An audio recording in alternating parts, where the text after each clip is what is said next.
question ni Chedi is, how does, mo doon? yeah. How does it feel to step into a major series and share the screen with highly acclaimed performers? And can you talk about what you've learned from working with these actors? And hindi ako kasi kami honestly ni Fiang, una pa lang ang nasa mata na namin is yung mga knowledge na ma-adapt namin working with these veteran actors kahit sila Direk Manny, sila Direk Jojo.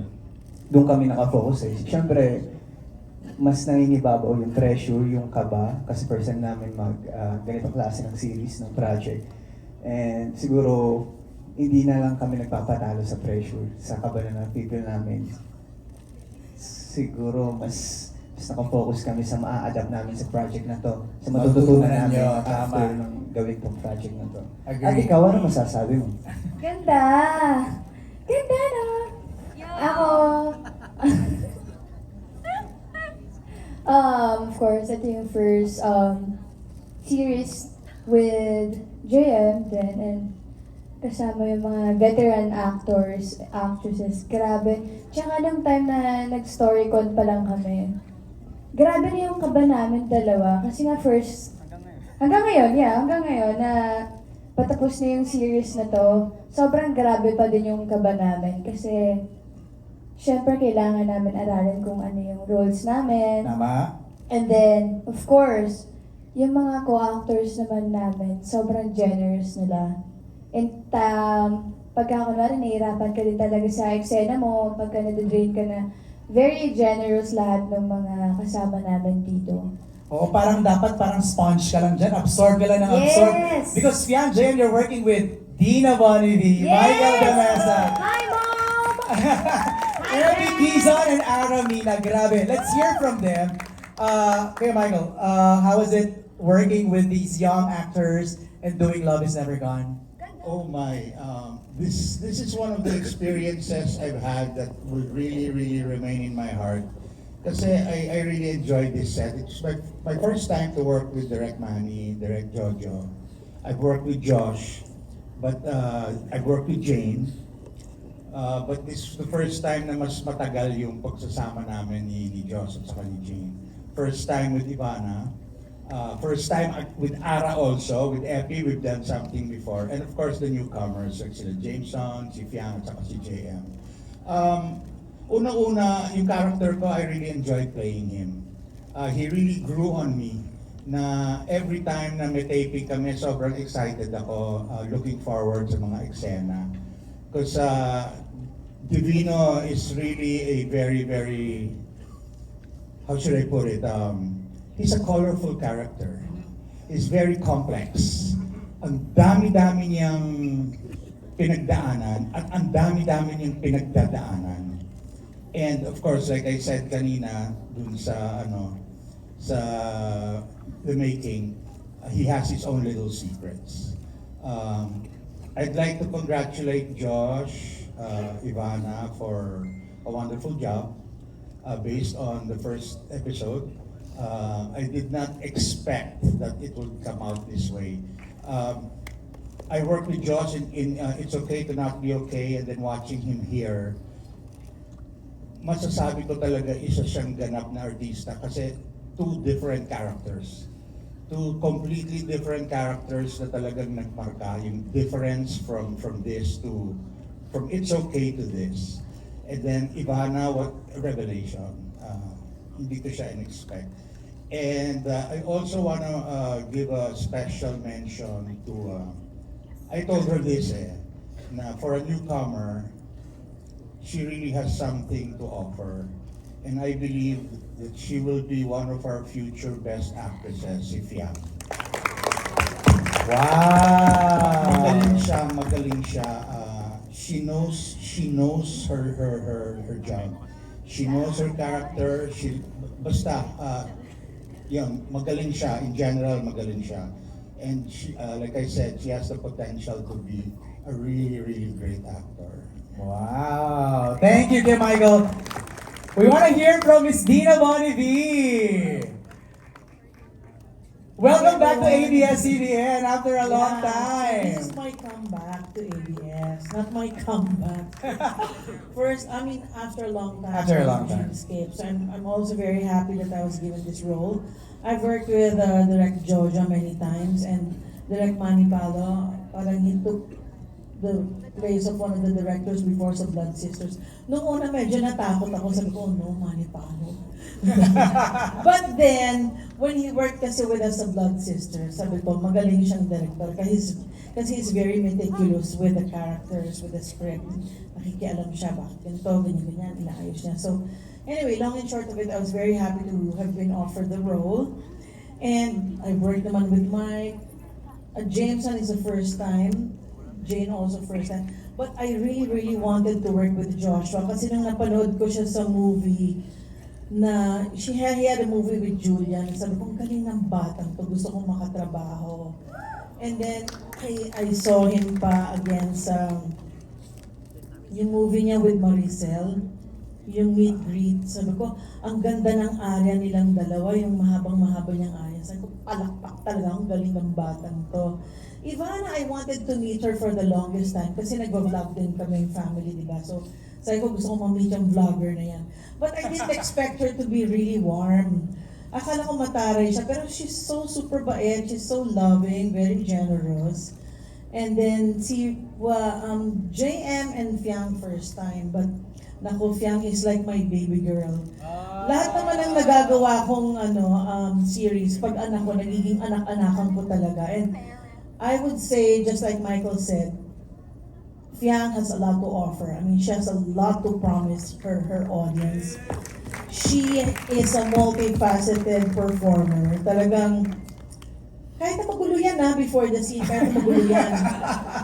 Pero pag alam niyang iiyak siya, tinitingnan ko makaka-deliver ba to? Yung eksena namin na talagang confrontation, sasampalin siya. Takot na takot siya kung sasampalin ko siya. Sabi ko, hindi kita sasampalin. Hindi ako nananampal. Hindi, pwede lang kahit slide. Hindi nga kita sasampalin. Sabi ko, sabayin mo lang.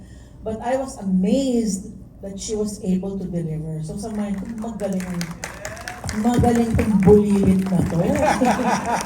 At si Ronnie, hindi ko siya JM, hindi ko naka-eksena. Si Epi, first time in the same project, but I'm sad that we never had a scene together, except for one in the hospital. One lang sa hospital, wala pang masyadong dialogue. Ayun. And then si Ara naman, first time to work together, at least nagkaroon kami ng sagupaan ditong confrontation. Big, the kabet! Ay, ako ng kabet! So yun, and si Ivana also is a revelation kasi akala ko si Ivana, vlog lang yan, but then, you know, si Ivana kasi knows how to use her eyes, na talagang makes her eyes the windows of her soul. So very, alam niyang gamitin ang mga mata niya. Eh lalo na si Joshua naman talagang maaantig ka sa acting niya eh. Minsan kahit na walang dialogue, presence niya lang, yung mata niya lang, sabi ko, hanip ang batang to. So I'm very proud. And Jameson is my first time to work with him. I'm so happy naman to be his mama. So, he's also discovering his skills, but I'm really proud na talagang he's diligent enough to really study his scenes, to know his scenes. Minsan naaawa ko sa kanya kasi lagi siyang galit sa eksena. I mean, yung character niya kasi ganun. But yung weakness kasi ng character ko, Katarina has also many facets. I love playing the role. I actually played with the role. Minsan meron siyang basta kumbaga mayabang siya pag alahera, ganyan-ganyan, mataas, alta, which is type na type yung mga roles na yan, alta. Ayoko ng poor. And then, mahirap kasi mainit pag doon shooting, ayoko.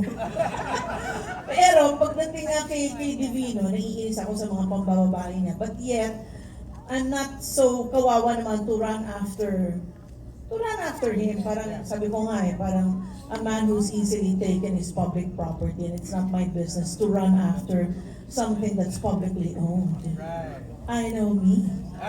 Diba? Parang you know yourself. Nakakatuwa. Basta one thing that I really liked about working in this set, para kaming family. Pag nasa room kami nila, Jane, si Fiang, ang gulo-gulo namin. Tawanan lang kami ng tawanan. For the first time, I felt like I wasn't 64. I felt like I was in my 30s or 20s kasi giggling talaga kami, all the mga kilig things ng mga mako. If the walls only had ears. At saka ang sarap sa set na to kasi madalas magpakain ng mga direktor. Ah, yun naman pala. That's a Ang secret. Ang dalas magpakain, ang sarap naman magluto ni Direk Jojo. Ay, grabe. So, bonggang-bongga na nakasama ko sa project na to. At sana may next. Yun. Para makakain uli ako. Thank you, Miss Dina. Grabe. Floating on cloud nine si Fiang, si Ibarra, saka si Joshua sa mga sinabi ni Miss Dina. Ara, ikaw naman. How does it feel to be part of Love Is Never Gone? I never expected na magiging part ako ng show kasi ako yung pinaka-late na pumasok sa Last edition. last edition Okay. na pumasok na dito sa cast. And hindi naman po ako nagdalawang isip na tanggapin yung ano. Kasi like what Miss D told earlier na nung pinanood niya si Joshua na magaling si Joshua, sabi ko napanood ko na rin siya eh. Sabi ko magaling tong batang to. So, nung in-offer na magiging mom ako ni Joshua, okay. So, parang hindi ako nagdalawang isip. I don't think na may hirapan akong maging katrabaho siya. Which is, hindi talaga. Hindi ako nagkamali sa pagtanggap. And I've worked with Miss D long time ago. Sobrang tagal na. And happy ako naka-work ko siya. And of course, si Kuya Mike with Provinciano. Pero hindi kami magka-eksena doon sa Provinciano. And this is my actually comeback after 4 years sa serye.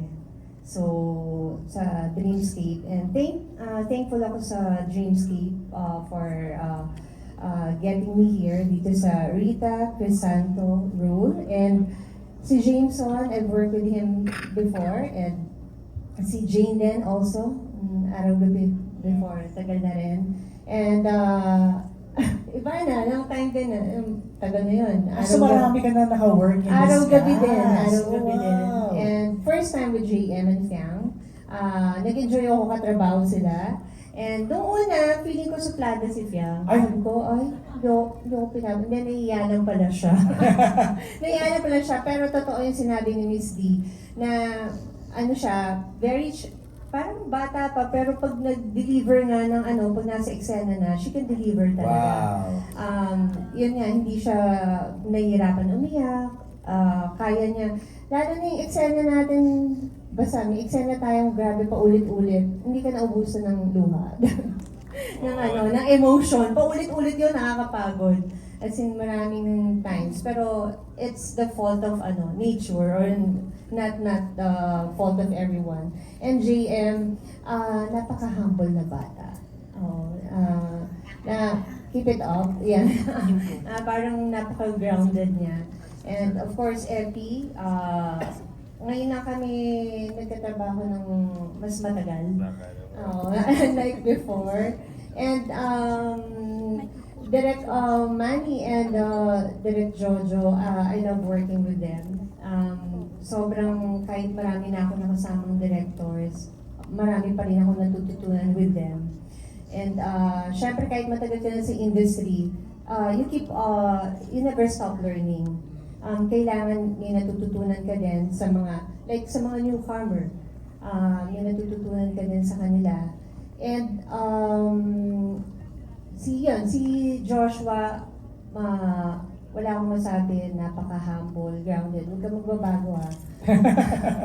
Kung dadadaguhan kita. Ayun na. And yan si Ivana, happy set lahat. Actually, lagi kami busog. Kasi mahilig magpakain si Ivana, mahilig magpakain si Joshua, pati yung mga directors namin. Kaya I think I gained 5 pounds. Ay, grabe. Inisip ko tuloy, set ba to o restaurant? Na Parang feeling ko restaurant. restaurant. Sabi nga nila, pag maraming food, mas masaya lahat. Diba? Yes, pag happy tummy, happy set. Yon. Thank you, Ara. Maraming salamat. Thank you again, Dreamscape. And thank you guys. Love you guys.